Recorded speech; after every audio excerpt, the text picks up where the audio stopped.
أعوذ بالله من الشيطان الرجيم بسم الله الرحمن الرحيم الحمد لله رب العالمين والعاقبة للمتقين الصلاة والسلام على سيد المرسلين أما بعد فأعوذ بالله من الشيطان الرجيم بسم الله الرحمن الرحيم إن الله وملائكته يصلون على النبي يا أيها الذين آمنوا صلوا عليه وسلموا تسليما السلام علیکم یا رسول اللہ، السلام علیکم یا حبیب اللہ، السلام علیکم یا نبی اللہ وعلی آلہ وصحبہ یا نور من نور اللہ۔ سب کو السلام علیکم ورحمۃ اللہ وبرکاتہ۔ آج ہم جو واقعہ پیش کرنے لگے ہیں، کل ہم نے پیش کیا تھا کہ مریم علیہ السلام جب آندھی اور طوفان آتا تھا تو آپ پریشان ہو جاتے تھے اور نوافل ادا کرتے تھے اور اللہ تعالیٰ سے دعا کرتے تھے کہ یا اللہ اس سب اپنی رحمت سے برسانا۔ آج ہم پیش کر رہے ہیں حضرت ابوبکر صدیق رضی اللہ تعالیٰ عنہ کا ڈر، خوف اور اللہ تعالیٰ کے لیے اور اللہ کے محبوب کے لیے محبت۔ تو ویڈیو کو لائک کریں، شیئر کریں، کمنٹ کریں، سبسکرائب کریں اور بیل آئیکن کو بھی دبا لیجیے کہ آنے والی ہر ویڈیو آپ تک پہنچتی رہے۔ بسم اللہ الرحمن الرحیم۔ حضرت ابوبکر صدیق رضی اللہ تعالیٰ عنہ اگر علیہ السلام کے حجرہ مبارک میں آئے تو علیہ السلام ابوبکر صدیق رضی اللہ تعالیٰ عنہ کا انتظار فرما رہے تھے۔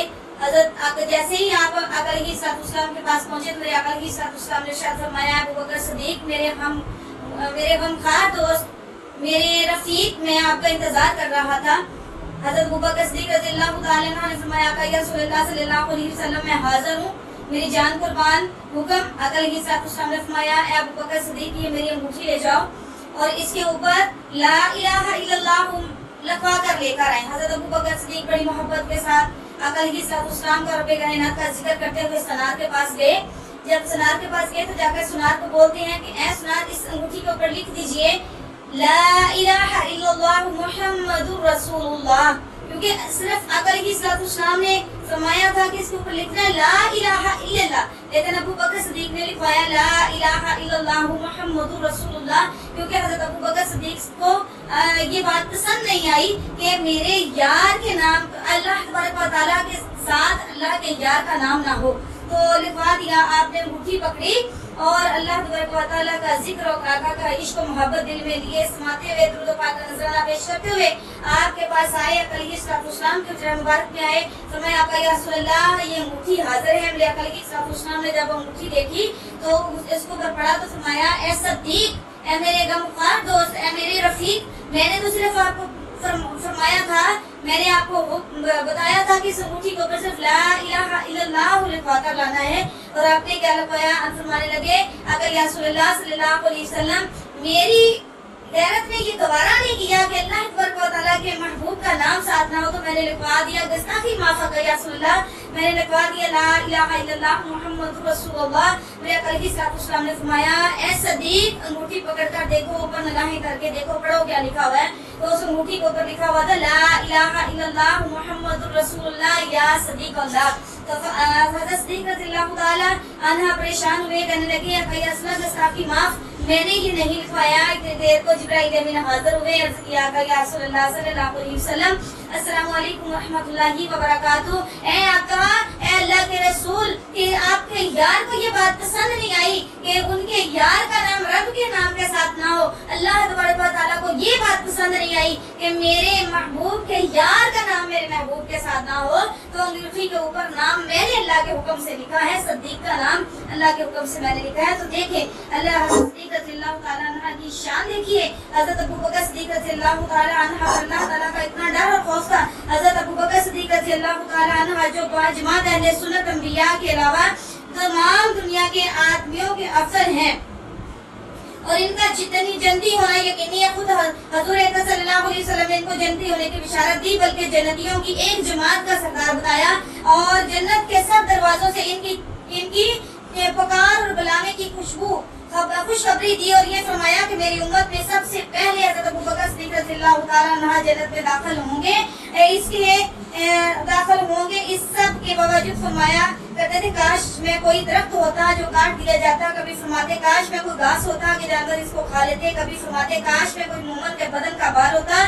ایک مرتبہ ایک باغ میں تشریف لے کے اور ایک جانور کو بیٹھا ہوا دیکھ کر ٹھنڈا سانس بھرا اور فرمایا کہ تو کس قدر لطف میں ہے، کھاتا ہے، پیتا ہے، درختوں کے سائے میں پھرتا ہے، اور آخر میں تجھ پر کوئی حساب کتاب نہیں۔ کاش ابو بکر صدیق رضی اللہ تعالی عنہ بھی تجھ جیسا ہوتا۔ ربیہ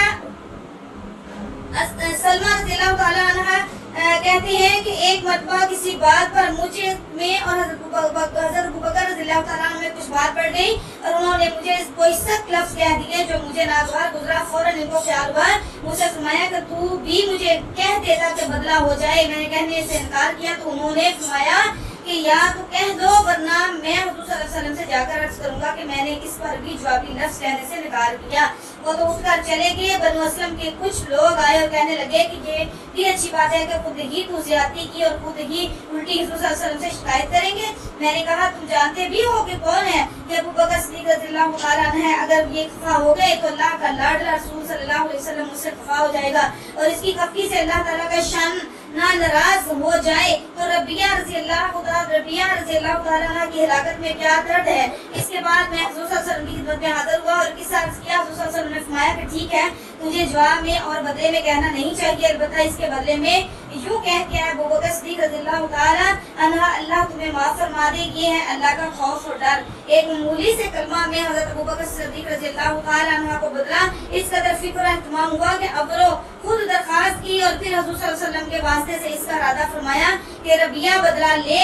آج ہم سینکڑوں باتیں ایک دوسرے کو کہہ دیتے ہیں اور اس کا خیال بھی نہیں ہوتا کہ اس کا آخر میں بدلہ بھی لیا جائے گا یا حساب کتاب بھی ہوگا۔ تو دیکھیں آخرت میں ہمارے ہر سوال کا جواب، اگر ہم نے کسی کا دل دکھایا جب تک ہم اس سے معافی نہیں مانگے تو اللہ تعالیٰ ہمیں معاف نہیں کرے گا۔ کسی کے ہمارے پاس امانت ہم کھا گئے اور واپس نہیں کی، جب تک واپس نہیں کریں گے تو ہمیں معاف نہیں کیا جائے گا۔ کوئی بھی ایسی بات ہے جو ہم کسی کا دل دکھایا، کسی کی دل آزاری کی، کچھ بھی کیا، جب تک اس سے معافی نہ مانگے اللہ تعالیٰ ہمیں معاف نہیں فرمائیں گے۔ اللہ تعالیٰ ہم سب کے حال برحمت والا معاملہ فرمائے۔ آمین۔